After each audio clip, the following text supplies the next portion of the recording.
السلام علیکم۔ دعا ہے کہ آپ سب خیریت سے رہیں۔ فیض احمد فیض کی نظم نثار میں تیری گلیوں کے اے وطن کے جہاں، اس کی آج ہم تشریح اور تجزیہ کرنے کی کوشش کریں گے۔ بہت اہم نظم ہے، 1951 کے قریب کے زمانے میں لکھی گئی، جب فیض احمد فیض کو کسی سازش کے تحت سازش کے الزام کے تحت جیل بھیجا گیا، جسے راولپنڈی سازش کہا جاتا ہے۔ اور اس وقت فیض احمد فیض، جو کہ اپنے وطن اور اپنے وطن کے لوگوں سے بے حد محبت کرتے تھے، اور وہ اپنے وطن کی کامیابی، کامرانی، ترقی ہی چاہتے تھے، انہیں جب وطن کی سازش، وطن یا حکومت کے خلاف یا وطن کی غداری کے الزام میں اگر جیل بھیج دیا جائے تو سوچئے اس وقت ایسے شخص کے دل کی کیفیت کیا ہوگی۔ تو انہوں نے اس نظم کو جیل کے اندر لکھا ہے، اور یہ اس نظم کا پس منظر، بیک گراؤنڈ یہ ہے کہ جو ہے ایک انگریزوں کی حکومت چلے جانے کے بعد ملک کو آزادی حاصل ہو گئی ہے، لیکن اس کے باوجود جو ہے وہ انصاف اور بھائی چارے اور برابری اور لوگوں کی فلاح، بہبود، کامیابی کے لیے کام کرنے والی حکومت کا جو ہے وہ انتظام صحیح طریقے پر نہیں ہو سکا تھا۔ یعنی حکومت میں کہیں نہ کہیں وہ ظلم و زیادتی اور کرپشن اور یہ سب داخل ہو رہا تھا، تو وہی سب ہمیں اس نظم میں نظر آئے گا۔ تو پہلے ہی بند میں ہم دیکھتے ہیں کہ فیض احمد فیض کہتے ہیں کہ نثار میں تیری گلیوں کے اے وطن کے جہاں، چلی ہے رسم کہ کوئی نہ سر اٹھا کے چلے، جو کوئی چاہنے والا طواف کو نکلے، نظر چرا کے چلے، جسم و جاں بچا کے چلے، ہے اہل دل کے لیے اب یہ نظم بست و کشاد، کہ سنگ و خشت مقید ہیں اور سگ آزاد۔ تو پہلا بند سمجھنے کی کوشش کرتے ہیں۔ پہلے بند میں کہتے ہیں کہ اے وطن، میں تیری گلیوں پر، تیرے کھیت کھلیان پر، تیری ہر چیز پر، تیرے لوگوں پر میں قربان ہوں، میں نثار ہوں، لیکن اے وطن اور اے وطن کے لوگوں، میرا گلہ، میرا شکوہ تم سے نہیں ہے، بلکہ میرا شکوہ اس ماحول سے ہو گیا ہے، یا وہ جو حکومت نے ایک ماحول بنا دیا ہے، ایک رسم چلا دی ہے کہ اب کوئی سر اٹھا کے باعزت اور باوقار طریقے سے نہ چل سکے۔ سر اٹھا کے چلنا، محاورہ اس کو کہہ سکتے ہیں آپ، یعنی ایک باعزت، باوقار زندگی گزارنا کہ جہاں ہر شخص کو اس کے مرتبے کے مطابق چیزوں کا انتظام ملے، جہاں ہر شخص عزت کے ساتھ رہ سکے، ہر شخص کو اس کے حقوق دیے جائیں، کسی پر ظلم و ستم، زیادتی نہ کی جائے۔ تو یہ کیا ہو گیا کہ ایسی رسم چلی ہے میرے وطن کی گلیوں میں، میرے وطن میں، کہ جہاں کوئی سر اٹھا کے نہیں چل سکتا، سر اٹھا کے نہیں چل سکتا۔ آگے کہتے ہیں کہ جو کوئی چاہنے والا طواف کو نکلے۔ طواف کو نکلنا، طواف ایک مذہبی طواف ہم جانتے ہیں، خانہ کعبہ کا چکر جو طواف لگایا کرتے ہیں، سب کی تمنا ہوتی ہے کہ اللہ تعالیٰ انہیں وہاں کی حاضری نصیب کرے اور وہ طواف کہ جو ہے زیادہ سے زیادہ طواف کر سکیں۔ یہ شاعری کے اندر جو ہم طواف استعمال کرتے ہیں، یہ ایک جد و جہد اور کوشش کے لیے استعمال کرتے ہیں۔ عام طور پر اگر کوئی کسی کا جائز محبوب ہوتا ہے تو طواف کوئے یار، یہ جو ہے ترکیب مشہور ہے کہ وہ اپنے محبوب کا دیدار حاصل کرنے کے لیے، جو اس کا جائز محبوب ہے یا اس کا جو جائز مقصد ہے، اس کا وہ دیدار حاصل کرنے کے لیے، اس کی ایک جھلک دیکھنے کے لیے وہ چکر پہ چکر لگا رہا ہے، کوئے یار کے، اپنے محبوب کے کوچے یار کے، کوچے کے گلیوں کے چکر لگا رہا ہے۔ تو طواف سے یہاں مراد ہے جد و جہد اور کوشش، کہ جو کوئی چاہنے والا، جو کوئی وطن اور وطن کے لوگوں سے محبت کرنے والا، چاہنے والا طواف کو نکلے، وطن کے لیے کچھ بہتر کرنا چاہے، کچھ بہتر کرنے کی سوچے، تو اس کو ایسا نہیں کرنے دیا جائے گا، اس کو ایسا میسر نہیں ہوگا ماحول، نظر چرا کے چلے جسم و جاں۔ اگر وہ ایسا کرے گا تو اس کو چاہیے کہ وہ نظر چرا کے چلے، جیسے وہ کوئی غلط کام کر رہا ہے، یعنی جو وطن اور وطن کے لوگوں کی کامیابی اور ترقی اور برابری اور حقوق کی بات کرے، ظلم و ستم سے بچانے کی بات کرے، ایسی رسم چل پڑی ہے، ایسا ماحول بنا دیا گیا ہے ظلم و ستم کا، کہ وہی لوگ نظر چرا کے چلیں کہ جیسے وہ کیا گنہگار ہیں، جیسے وہ کس ذلیل لوگ ہیں، اور جو ہے آنکھوں میں آنکھیں ڈال کر کسی سے بات نہیں کر سکتے، حکومت سے سوال نہیں پوچھ سکتے، جسم و جاں بچا کے چلیں، یعنی ان کی جب وہ اس کام کو کریں گے تو ان کی جسم اور جان پر حملہ ہوگا، یعنی وہ محفوظ طریقے پر نہیں رہ سکیں گے۔ آگے بہت مشہور ہے اہل دل کے لیے اب یہ نظم بست و کشاد، یہ دیکھیں فارسی میں استعمال ہوتا ہے، فارسی کی ترکیب ہے۔ ہم فیض احمد فیض کی شاعری میں دیکھتے ہیں کہ قدیم جو استعارات ہیں، قدیم استعارے ہیں، قدیم شاعری کی نشانیاں فیض احمد فیض کی شاعری میں زندہ ہیں۔ فیض احمد فیض اکیلے ایسے ترقی پسند شاعر ہیں جن کا تعلق ترقی پسند تحریک سے ہونے کے باوجود انہوں نے کبھی بھی شدت اختیار نہیں کی۔ بڑے ہی نرم انداز میں آپ دیکھیں اس نظم کے جو خیالات ہیں، تصورات ہیں، وہ بہت اعلیٰ ہیں، بلند ہیں، بہت جوش اس میں اندر کھانے چھپا ہوا ہے، لیکن جس میں ایک بہت نظم جو ہے ایک بہت جو ہے پرسکون فضا میں آگے بڑھ رہی ہے، پرسکون فضا بنا کر جو ہے شاعر بڑے ہی خوبصورت انداز سے، نرم انداز سے اپنی دل کی باتیں رکھ رہا ہے کہ اب تو یہ اہل دل، اب یہاں اہل دل بھی کون لوگ ہیں؟ محبت کرنے والے لوگ، دل رکھنے والے لوگ، یعنی محبت کرنے والے لوگ، یہاں مراد وطن سے محبت کرنے والے لوگ، وطن کے لوگوں سے محبت کرنے والے لوگ، کہ اب ان کے لیے زندگی گزارنے کا نظم بست و کشاد، یعنی جو ڈسپلین ہے ان کا، یعنی اب وہ رہن سہن کا انداز، زندگی گزارنے کا انداز، کہ اب ان کے لیے، ان محبت کرنے والوں کے لیے، ملک کا بھلا چاہنے والوں کے لیے یہ نظم زندگی گزارنے کا یہ طریقہ بن گیا اور یہ طریقہ رائج ہو گیا ہے، اور یہ ان کے ساتھ معاملہ ہو رہا ہے کہ سنگ و خشت مقید ہیں اور سگ آزاد۔ یہ بھی ایک جو ہے یہاں ہم دیکھتے ہیں تضاد کا استعمال کیا ہے۔ سنگ و خشت اصل میں پتھر ہو گیا، ہاں، اور سگ کتے کو کہتے ہیں فارسی کے اندر، لیکن اگر ہم دیکھیں کہ مشرقی ممالک کے اندر کتا جو ہے یا سگ کا جب شاعری میں استعمال ہوتا ہے تو وہ ایک برائی کے طور پر استعمال ہوتا ہے، بری چیز جو آپ کے اوپر حملہ کر سکتی ہے، آپ کو نقصان پہنچا سکتی ہے، جو گندگی میں ہے، بری ہے۔ اور سنگ و خشت کے جب کوئی کسی پر حملہ کرے، کوئی کتا کسی پر حملہ ہی کر دے تو وہ جان بچانے کے لیے پتھر کا استعمال کرے گا، لیکن یہاں کہہ رہے ہیں کہ برائی آزاد ہے اور برائی کو روکنے کی جو طاقت اور کوشش کرنے والے لوگ ہیں انہیں قید کر لیا گیا ہے، انہیں مقید، قیدی بنا لیا گیا۔ سنگ و خشت مقید ہیں اور سگ آزاد، اور برائی آزاد ہے اور برائی کو روکنے والی کوششیں کرنے والے لوگ انہیں قید میں ڈال دیا گیا ہے۔ اب دیکھیں دوسرا بند شروع ہوتا ہے: بہت ہے ظلم کے دست بہانہ جو کے لیے، جو چند اہل جنوں تیرے نام لیوا ہیں، بنے ہیں اہل ہوس مدعی بھی منصف بھی، کسے وکیل کریں کس سے منصفی چاہیں، مگر گزارنے والوں کے دن گزرتے ہیں، تیرے فراق میں یوں صبح و شام کرتے ہیں۔ اوپر کے چار مصرے بہت اہم ہیں۔ یہاں کیا کہہ رہے ہیں کہ یہ جو چند اہل جنوں ہیں، دوسرے مصرے کو دیکھیں، یہ جو چند اہل جنوں محبت میں آخری حد پر، جو لوگ اپنے وطن اور وطن کے لوگوں کی محبت میں آخری حد تک جا چکے ہیں۔ ایک ہوتی ہے محبت، اور محبت کا آخری درجہ جنوں، جب اس پر جنوں سوار ہو جائے، جب اس کو اور کچھ نظر ہی نہ آئے، جس سے اسے محبت ہے، جس نیک کام سے، جس اچھے ارادے سے، جس بڑے مقصد سے وہ محبت کرتا ہے اپنے وطن اور اپنے وطن کے لوگوں کی ترقی اور ان کو ظلم و ستم سے نجات، انصاف اور برابری کا انتظام، وہ اس کے لیے اہل جنوں بن چکا ہے، جنوں والا پاگل پن، گویا کہ اس پر جنوں، ویسے پاگل کو کہتے ہیں، لیکن یہاں مراد یہ ہے کہ جس نے اپنا جو ہے مرکز بنا لیا ہو اپنے وطن اور اپنے وطن کے لوگوں کی محبت کو، ان کی بھلائی، ان کی کامرانی چاہنے کو، کوشش کرنے کو۔ تو جو چند تھوڑے سے جو اہل جنوں تیرے نام لیوا ہیں اے وطن، یہ بہت ہے، بہت ہے ظلم کے دست بہانہ جو کے لیے۔ جو کہتے ہیں تلاش کرنے والا، دست ہاتھ کو کہتے ہیں، بہانہ تلاش کرنے والا، کہ یہ جو ظلم کا کہ جو کہہ لیں کہ یہ جو چند لوگ ہیں یہ بہت ہیں، یہ ظلم کے دست بہانہ جو کے لیے، کہ جو ظلم کرنے والے ہاتھ ہیں، جو ظلم کرنے والی طاقتیں ہیں، جو حکومت ظلم و ستم ڈھا رہی ہے لوگوں کے اوپر، اس کے لیے تو وہ ظلم کرنے کا بہانہ ڈھونڈتی ہے، اور چھوٹا چھوٹا بہانہ اس کے لیے کافی ہو جاتا ہے ظلم کرنے کے لیے۔ ہم اپنے آس پاس ایسی مثالیں بہت سی ہمیشہ دیکھتے رہے ہیں۔ یہ نظم بھلے 70 سال پہلے لکھی گئی ہو، لیکن آپ 70 سالوں میں بہت ساری مثالیں دیکھ سکتے ہیں۔ تو کہنا چاہتے ہیں اصل میں ہوتا کیا ہے، کوئی ظالم بادشاہ جو ہوا کرتا ہے، ظالم حکومت جو ہوا کرتی ہے، جو تانا شاہی پر آمادہ ہو، جہاں ملوکیت جو ہے اپنی بہت بری جو ہے شکل میں رونما ہو چکی ہو اور لوگوں کے اوپر ظلم و ستم ہو رہا ہو، تو وہاں ایسا ماحول بنایا جاتا ہے، وہ ڈکٹیٹر، وہ تانا شاہ ایسا ماحول بناتا ہے کہ لوگ اس کا خوف کھائیں، لوگ اس سے ڈریں کہ اگر ہم نے آواز اٹھائی، اگر ہم نے سر اٹھا کر آنکھوں میں آنکھیں ڈال کر آواز اٹھا لی، جیسا کہ ہم دیکھتے ہیں حضرت عمر رضی اللہ عنہ خلیفہ وقت ہیں، اور ہمیں معلوم ہے کہ چادریں آتی ہیں کچھ،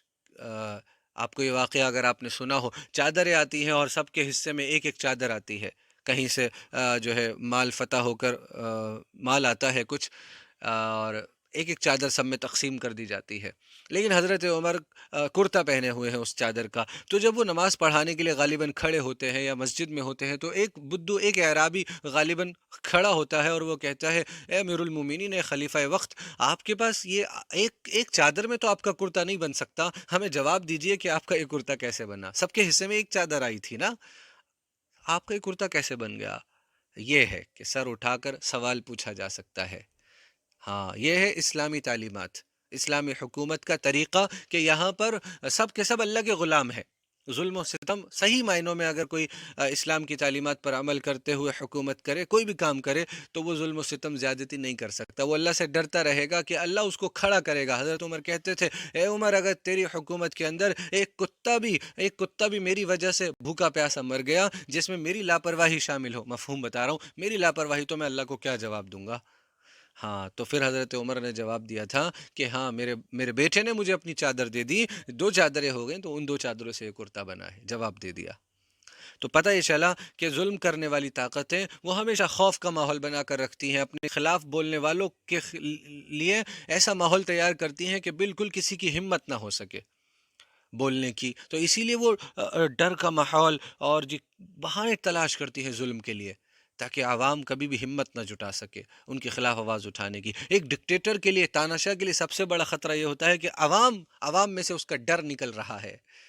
ہاں، فرعون کا نام ہم جانتے ہیں، کیسا ظلم و ستم زیادتی کی، کیسی لوگوں کے اوپر، ایک طبقے کے اوپر اس نے طبقے کو، فلسطینیوں کو غلام بنا رکھا تھا. اور کیسے جب اسے پتہ چلا کہ بنی اسرائیل میں سے کوئی شخص اس کی حکومت کو ختم کرے گا اور فلسطینیوں کو آزاد کرائے گا، کیا ہوا؟ خدا کہلواتا تھا اپنے آپ کو، لیکن تو کیسا ظلم و ستم شروع کر دیا کہ بنی اسرائیل میں جو اولاد پیدا ہو، ان کے خاندان میں، ان لوگوں میں اس کا قتل کرو، جو لڑکا پیدا ہو اس کا قتل کرو. تو ظلم و ستم کرنے والے ہاتھ جو ہے وہ بہانہ تلاش کرتے ہیں ظلم کے لیے. ظلم کرنا ان کا شوق، ان کا پیشہ بن جاتا ہے. تو فیض اسی طرف اشارہ کر رہے ہیں، اس ماحول میں، اس دور کے ظلم و ستم اور ظالم بادشاہوں کی طرف اشارہ کر رہے ہیں کہ جو چند اہل جنوں تیرے نام لیوا ہیں. آگے کہتے ہیں کہ بنے ہیں اہل ہوس، مدعی بھی منصف بھی. ہوس ایک ہوتی ہے خواہش، آپ کچھ پانا چاہتے ہیں. ایک ہوتا ہے لالچ، آپ بہت کچھ پانا چاہتے ہیں. ایک ہوتی ہے ہوس، آپ سوچتے ہیں سب کچھ میرے پاس آ جائے. یہ اہل ہوس والے لوگ، یہ حکمراں لوگ، ظالم حکمراں، کرپٹ حکمراں، کہ جن کا ایمان، یقین سب جو برباد کر چکے ہیں، اپنا بیچ چکے ہیں ضمیر اور ایمان. تو وہ اہل ہوس مدعی بھی ہیں، منصف بھی ہیں، انصاف کرنے والے بھی وہی ہیں، اور دعویٰ ڈالنے والے بھی. جو پروسیکیوٹر ہے، دعویٰ ڈال رہا ہے، جس کے اوپر دعویٰ ڈالنے والے کے اوپر ہے کہ وہ اپنا دعویٰ ثابت کرے، کسی پر الزام لگا رہا ہے تو. اور منصف کا کام ہے کہ ثبوتوں کی روشنی میں انصاف کرے کہ ہاں واقعی معاملہ بنتا ہے کہ نہیں بنتا ہے. تو کہہ رہے بنے ہیں اہل ہوس، کہ ایسے کرپٹ لوگ، ایسے ظالم لوگ، ایسے جو ہے بدعنوان لوگ، اہل ہوس مدعی بھی وہی ہیں، دعویٰ بھی وہی ڈال رہے ہیں، الزام بھی وہی لگا رہے ہیں، اور اس الزام پر فیصلہ بھی خود کر رہے ہیں. یا یوں سمجھے کہ انہوں نے عدالتوں کو خرید لیا ہے، منصفوں کو خرید لیا ہے، یہ خود منصف بن کر بیٹھے ہوئے ہیں. تو ایسے ماحول میں کسے وکیل کریں، کس کو لائیں جو ہماری بات عدالت کے سامنے رکھے؟ منصف تو وہی ہے.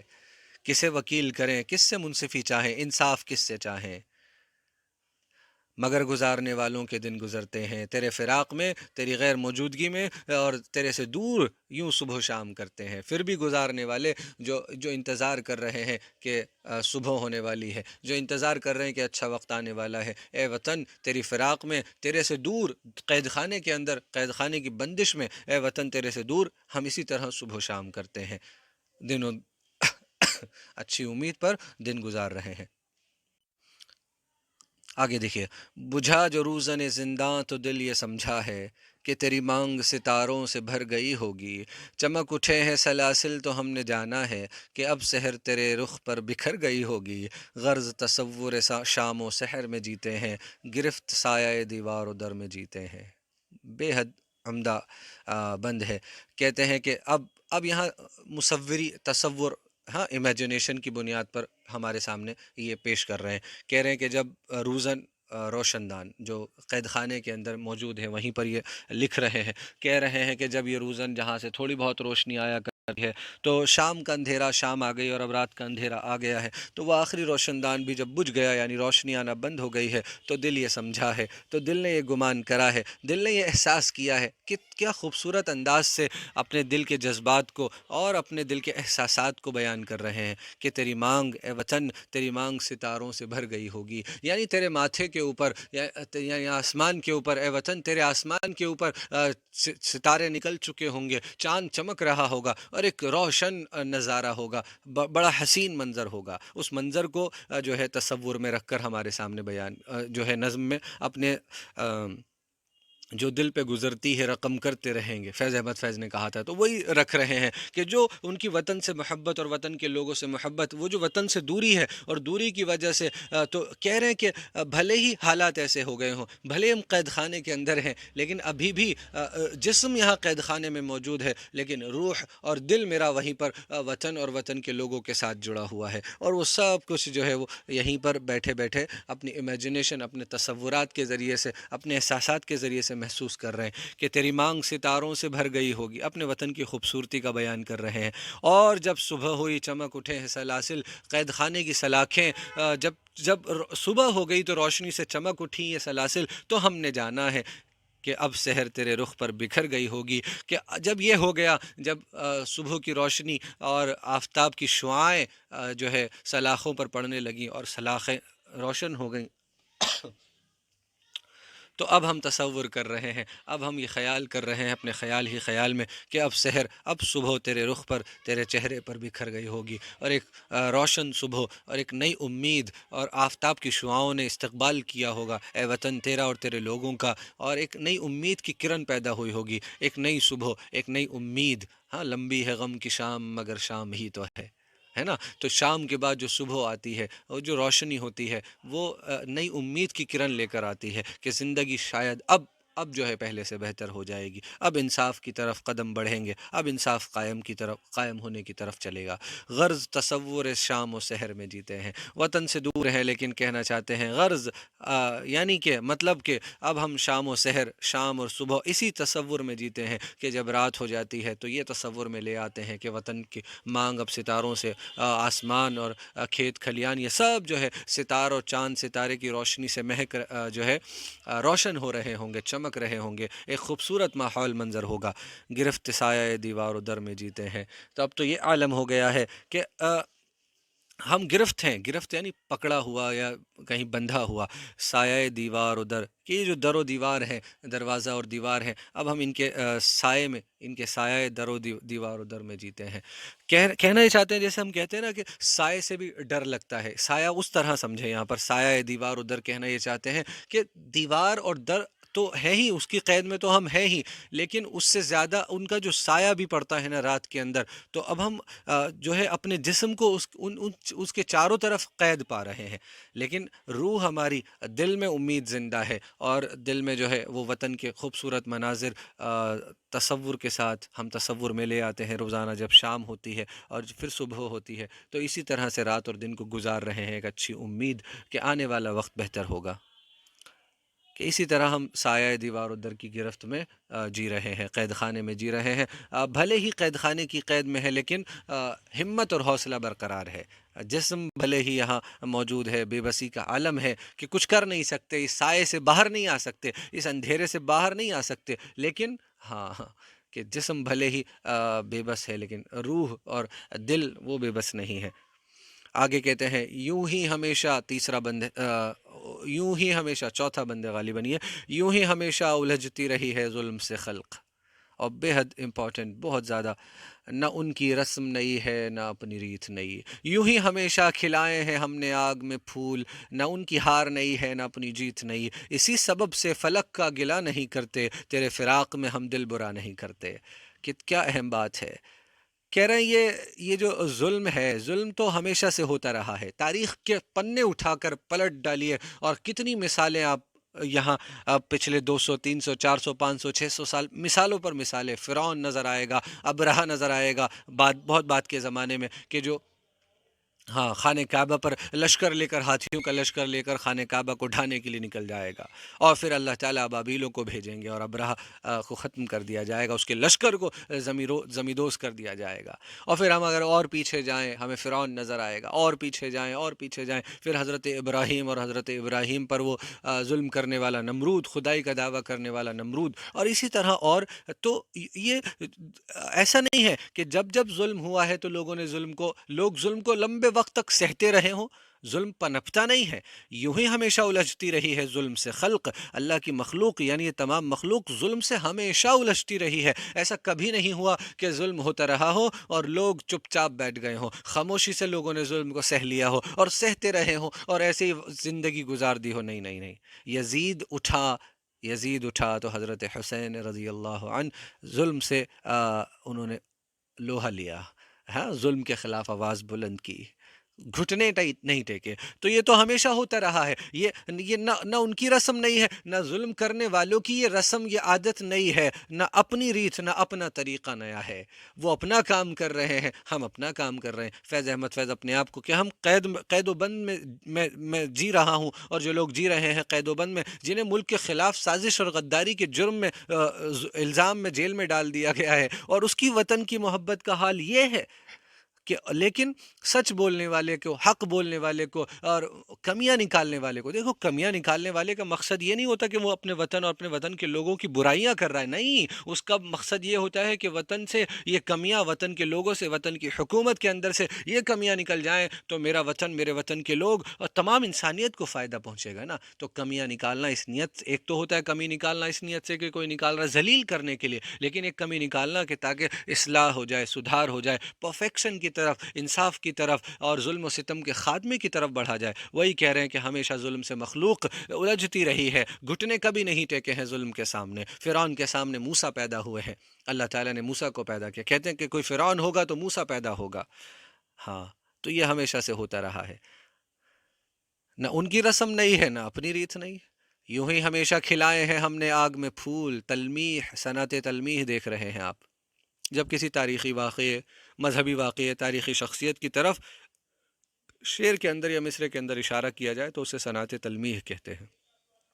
آپ سمجھ گئے ہوں گے آگ میں پھول کس نے کھلائے؟ جب وعدہ، جب ارادہ مضبوط ہو، یہ یقین ہو کہ میں حق کے ساتھ کھڑا ہوں، میں سچائی پر ہوں، میں انصاف کے ساتھ کھڑا ہوں، میں حق پر ہوں، تو آدمی آگ میں کود جاتا ہے۔ حضرت ابراہیم کو 40 سال غالباً آگ بھڑکائی گئی، اور 40 سال آگ بھڑکانے کے بعد اس آگ میں جب حضرت ابراہیم کو ڈالا گیا، ڈالا جانے لگا، تو قرآن و حدیث سے ہمیں ملتا ہے کہ جب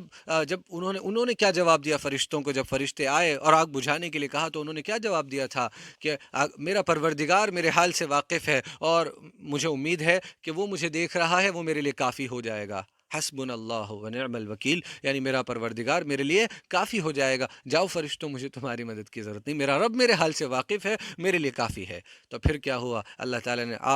آگ کو حکم دے دیا کہ گلے گلزار ہو جا، یا نہ رکونی بردن و سلاما علی ابراہیم، اے آگ ابراہیم پر ٹھنڈی اور سلامتی والی ہو جا۔ تو آگ نہیں جلا سکتی، عزم مضبوط ہونا چاہیے، آپ کو یقین ہونا چاہیے میں حق پر ہوں، میں سچائی پر ہوں، تو مضبوطی کے ساتھ اپنے قدموں کو جمائے رکھوں، انشاءاللہ اللہ کی مدد حق والے لوگوں کے ساتھ آتی ہے، سچائی اور امانت داری اور انصاف کے ساتھ کھڑے لوگوں پر اللہ کی مدد ضرور آتی ہے۔ یوں ہی ہمیشہ کھلائے ہیں ہم نے آگ میں پھول، ہمیشہ ظلم کی ہار ہوئی ہے، ہمیشہ ظلم کے خلاف لڑنے والوں کی جیت ہوئی ہے۔ ہاں، تھوڑی دیر لگ سکتی ہے، لگ سکتا ہے تھوڑا وقت، نہ ان کی ہار نہیں ہے، نہ اپنی جیت نہیں ہے۔ ان کی ہار ہمیشہ ہوتی رہی ہے، یہ کوئی نئی بات نہیں ہے، اور نہ اپنی جیت نہیں ہے، یہ ہوتا رہا ہے، ظلم کے خلاف لڑنے والے ہمیشہ کامیاب ہوئے ہیں۔ اسی سبب سے فلک کا گلہ نہیں، قسمت کا، فلک یعنی آسمان کا، گلہ یعنی اللہ تعالیٰ نے جس کو قسمت دی ہے، اسی سبب سے، اسی وجہ سے ہم اپنی قسمت کا گلہ شکوہ نہیں کرتے، کرنا بھی نہیں چاہیے۔ قسمت کو نہیں رونا چاہیے، اللہ نے جس حال میں رکھا ہے اسی حال میں مضبوطی کے ساتھ کھڑے رہو، اللہ کی مدد آئے گی۔ ان مع العسر یسرا، تکلیف کے ساتھ آسانی ہے، ہاں، تو اسی لیے گھبرانا نہیں ہے، اسی لیے ہم مصیبت میں پریشانیوں میں ہار نہیں ماننی ہے، گھٹنے نہیں ٹیک دینے ہیں، شکوہ نہیں کرنا ہے فلک کا، یعنی قسمت کا کہ میری تو قسمت ہی خراب ہے، نہیں نہیں نہیں، اللہ جس حال میں رکھے اسی حال میں محنت کرتے ہوئے صبر کے ساتھ زندگی گزارنا، اور آنے والے اچھے وقت کی امید رکھنا، یہ انسان کا فریضہ ہے۔ تیرے فراق میں ہم دل برا نہیں کرتے، اے وطن تجھ سے دور تو ہیں، لیکن تیری جدائی میں اپنے دل کو برا نہیں کرتے، اپنے دل کو ٹوٹنے نہیں دیتے، اپنے دل کو تھامے رکھتے ہیں، اور دل کو برا نہیں کرتے، دل کو تکلیف نہیں دیتے۔ گر آج تجھ سے جدا ہیں تو کل بہم ہوں گے، یہ رات بھر کی جدائی تو کوئی بات نہیں، گر آج اوج پہ ہے طالع رقیب تو کیا، یہ 4 دن کی خدائی تو کوئی بات نہیں، جو تجھ سے عہد وفا استوار رکھتے ہیں، علاج گردش لیل و نہار رکھتے ہیں۔ آخری بند ہے، بہت ہی اہم نظم ہے۔ اب آپ اس کو دوبارہ سنیں گے یا ٹوٹل میں دیکھیں گے تو آپ کو اور بہتر سمجھ میں آئے گی کیسے کہ آج تجھ سے جدا ہیں تو کل بہم ہوں گے۔ شاعر کو امید ہے کہ میرے غم کی رات لمبی ہے، لیکن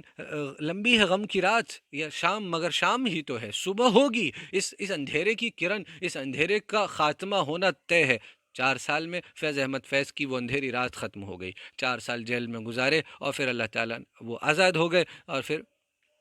قید سے رہائی ہو گئی۔ اسی طرح ہم اگر ساؤتھ افریقہ کی مثال دیکھیں، جہاں تقریباً 25 26 27 28 سال نیلسن منڈیلا کو ہم دیکھتے ہیں کہ جو لوگ ظلم کے خلاف لڑ رہے تھے، انگریز جو اس وقت کی سفید حکومت جو ہے جو کالے لوگوں کے ساتھ ظلم و زیادتی کر رہی تھی، ایسے بہت ساری مثالیں ہیں ظلم و زیادتی، انگریزوں نے جو ہندوستان پر ظلم و زیادتی 200 سال تک کی ہے، اور ادھر ادھر اٹھا کر دیکھ لیں، رشیا کی طرف جائیں، یا آپ بہت بے شمار مثالیں موجود ہیں، پرانے وقت کی بھی، آج کے وقت کی بھی۔ تو گر آج تجھ سے جدا ہیں تو کل بہم ہوں گے، اے وطن کے لوگوں، آج میں تم سے جدا ہوں، قید خانے کی جو ہے بندش میں زندگی گزار رہا ہوں، تو مجھے امید ہے کہ کل ساتھ ہوں گے، کل ہم ساتھ ہوں گے، وقت آنے والا ہے کہ بہت جلد ہم ساتھ ہوں گے۔ یہ رات بھر کی جدائی تو کوئی بات نہیں، یہ جدائی کی رات ہے، لیکن یہ محض رات ہے، یہ جو جدائی کا وقفہ ہے، وہ جو 4 سال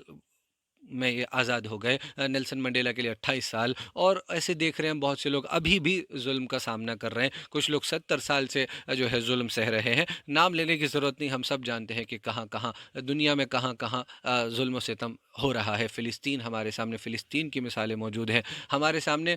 ہمارے ہی ملک کی بہت ساری مثالیں موجود ہیں، آپ سب واقف ہیں۔ تو یہ رات بھر کی جدائی تو کوئی بات نہیں، کہ یہ جو جدائی ہے یہ محض اس طرح سے ہے کہ رات ہے، اور رات کتنی ہی لمبی کیوں نہ ہو جائے اسے گزر جانا ہے۔ بارہا جو ہے کشمیر کے لوگوں پر ظلم کے بھی ہم دیکھتے ہیں کہ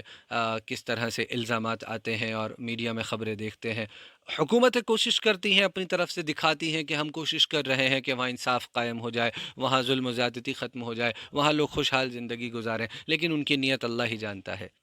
بہرحال ہمیں دعا کرنی ہے۔ آج آگے کہتے ہیں، گر آج اوج پہ ہے طالع رقیب تو کیا، کہ اگر آج عروج پر، اوج پر یا اونچائی پر، بلندی پر یہ رقیب دشمنوں کی قسمت، دشمنوں کی جو ظاہری قسمت ہے وہ اگر آج بلندی پر ہے، اگر آج ان کی قسمت کا ستارہ گویا کہ ظاہری طور پر ایسا لگ رہا ہے کہ یہ آج بلندیوں پر ہے، بڑے بڑے حکمراں بنے ہوئے ہیں، بڑے بڑے حکومت کے عہدوں کو سنبھال رہے ہیں، افسر بنے گھوم رہے ہیں، اور ظلم و زیادتی، یہ 4 دن کی خدائی تو کوئی بات نہیں، خدا بنے بیٹھے ہیں، اپنے آپ کو خدا سمجھ رہے ہیں، سوچ رہے ہیں ان کو کوئی دیکھنے والا نہیں ہے، ان کے ظلم و ستم کو کوئی دیکھ نہیں رہا، اور ان کو ان کے ظلم و ستم کا بدلہ نہیں دیا جائے گا۔ ہاں، اللہ نے کہا مجھے غافل نہ سمجھو، میں جو یہ ظالموں کی پکڑ فوراً نہیں کر رہا، ولا يحسبن اللہ غافلا عما يعمل الظالمون، یہ ظالم لوگ جو کچھ کر رہے ہیں ہمیں غافل نہ سمجھا، ہمیں غافل ہرگز نہ سمجھنا، ہم نے ان کو مہلت دے رکھی ہے قیامت تک، موت تک، ان کی موت تک، جس دن ان کی آنکھیں پھٹی کی پھٹی رہ جائیں گی، موت، قیامت، جس کی موت آ جائے اس کی قیامت اسی دن آ جاتی ہے، ایک طرح سے۔ تو یہ 4 دن کی خدائی تو کوئی بات نہیں، فیض احمد فیض کہہ رہے ہیں کہ یہ جو چند دنوں کی حکومت ہے، یہ جو چند دنوں کی عہدہ ملا ہے، یہ 4 دن جو خدا بن کر اپنے آپ کو خدا سمجھ رہے ہیں، یہ تو کوئی بات نہیں ہے، یہ تو بہت جلد ختم ہو جانا ہے، بہت جلد ختم ہو جانا ہے، ظلم و ستم باقی نہیں رہتا، خدائی کا دعویٰ کرنے والا فرعون باقی نہیں رہا، تو ظالم حکومتیں جو پچھلے وقت میں رہی ہوں یا آج دنیا کے الگ الگ حصوں پر ظلم کر رہی ہوں، باقی نہیں رہیں گی۔ یہ 4 دن کی خدائی ہے، جو تجھ سے عہد وفا استوار رکھتے ہیں، علاج گردش لیل و نہار رکھتے ہیں۔ اے وطن اور اے میرے وطن کے لوگوں، جو تمہاری کامیابی کے لیے، جنہوں نے تم سے عہد وفا کر لیا کہ اب ہر حال میں وفا کرنی ہے اپنے ملک اور اپنے ملک کے لوگوں کے ساتھ اور انسانیت کے ساتھ، ہر حال میں وفا کرنی ہے، ہر حال میں جو ہے ہاں اس کی کامیابی کامرانی انصاف کے لیے کام کرنا ہے، عمل کرتے رہنا ہے، چھوڑ کر نہیں جانا ہے، پیٹ دکھا کر بھاگ نہیں جانا ہے کہ جو ہو رہا ہے ہوتا رہے، میں اپنی زندگی کو سدھاروں، میں اپنی زندگی کو سنواروں۔ وہ علاج گردش لیل و نہار کرتے ہیں، وہ جو رات اور دن کی جو گردش ہے، اور رات اور دن کی گردش کے نتیجے میں جو تبدیلیاں آتی رہتی ہیں، اور تبدیلی تو ظاہر ہے اس دنیا کے اندر ہمیشہ ہوتی رہتی ہیں، تبدیلی ہی اصل شے ہے۔ ہم سب کو بھی اس دنیا سے تو ختم ہو جانا ہے، آخرت کی ہمیشہ کی زندگی ہے۔ تو کہہ رہے ہیں جو اے وطن جو تجھ سے وعدہ استوار رکھتے ہیں، عہد وفا استوار رکھتے ہیں، وفا کا وعدہ جوڑے رکھتے ہیں، وہ علاج گردش لیل و نہار رکھتے ہیں، وہ تکلیفوں میں ہوں، وہ مصیبتوں میں ہوں، وہ ظلم کو سہتے ہیں، وہ تیرے لیے قربانی دینے کا مادہ رکھتے ہیں، اپنی جان و دولت کا نذرانہ پیش کرتے ہیں، ان کے لیے جو ہے وہ اس کا علاج کرتے ہیں۔ علاج مطلب سارے اسباب جٹاتے ہیں، ہمت سے کام لیتے ہیں، اور اے وطن تجھے بہتر بنانے کے لیے، تیرے یہاں انصاف قائم کرنے کے لیے، تیرے لوگوں کو انصاف دلانے کے لیے، ظلم و ستم سے بچانے کے لیے محنت کرتے ہیں، کوشش کرتے ہیں۔ تو یہ جو آخری بند تھا، یہ مقصد حیات پر یقین، کہ میری زندگی کا جو مقصد ہے، جو نیک مقصد ہے، مجھے اس پر یقین ہونا چاہیے کہ رات جو ہے کتنی ہی لمبی ہو جائے، ظلم کی مدت کتنی ہی جو ہے نظر آئے کہ بڑی ہوتی جا رہی ہے، دیر ہوتی جا رہی ہے، لیکن نہیں، اس ظلم کو ختم ہو جانا ہے، اس ظلم کی رات کو ختم ہو جانا ہے۔ طاقت کی بلندی سے جو ہے وہ ڈرنا نہیں ہے، استقلال پرزیورنس، جمے رہنا، مصیبت میں جمے رہنا، قدموں کو اپنے جو ہے وہ ہٹنے نہ دینا۔ تو یہ جو عہد وفا یعنی اپنے وطن سے محبت کا، وطن کے لوگوں سے محبت کا وعدہ، وطن کی بھلائی کا وعدہ۔ وطن سے محبت کو آپ یہ مت سمجھیے گا کہ زمین سے تو محبت ہے اور زمین کے لوگوں سے محبت نہیں، اور ہمارے یہاں تو یہ وطن سے محبت کا تصور اس طرح سے ہے کہ ہم دوسرے وطن کے لوگوں سے، دنیا میں کہیں بھی بسنے والا انسان اگر تکلیف میں ہے تو ہمیں تکلیف ہوتی ہے، ہونی چاہیے۔ ہم یہ نہیں ہے کہ ہم بس ہمارے وطن کے لوگ چین اور سکون سے رہیں، باقی دنیا کے لوگ مریں، کچھ بھی ہو، ان کو ہم خوشی منائیں، ان کی موت پر، ان کی پریشانیوں پر خوشیاں منائیں۔ یہ جو تصور ہے، یہ دھوکے والا تصور ہے۔ یہ انسانیت کی بہت بہت گری ہوئی سوچ پر مبنی تصور ہے کہ جو یہ سوچیں کہ دوسرے ملک کا، اگر ہمارا پڑوسی ملک یا کوئی بھی دنیا میں بسنے والا کہیں کا بھی انسان اگر تکلیف میں ہے اور مجھے خوشی ہو رہی ہے، تو مجھے سوچنے کی ضرورت ہے کہ میں صحیح معنوں میں انسان کہلانے لائق نہیں ہوں۔ آپ دیکھیں کہ جو پوری نظم کا جو آہنگ ہے وہ بہت پرسکون ہے، پرسکون فضا ہے نظم کی،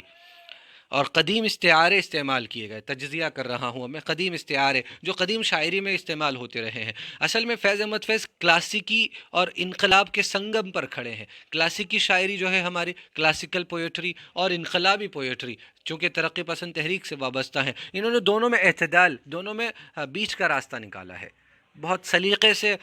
ڈھنڈورچی، انقلاب کے ڈھنڈورچی ڈھنڈورا پیٹنے والے نہیں بن گئے ہیں، ان کی شاعری نعروں کو بلند نہیں کرتی ہے۔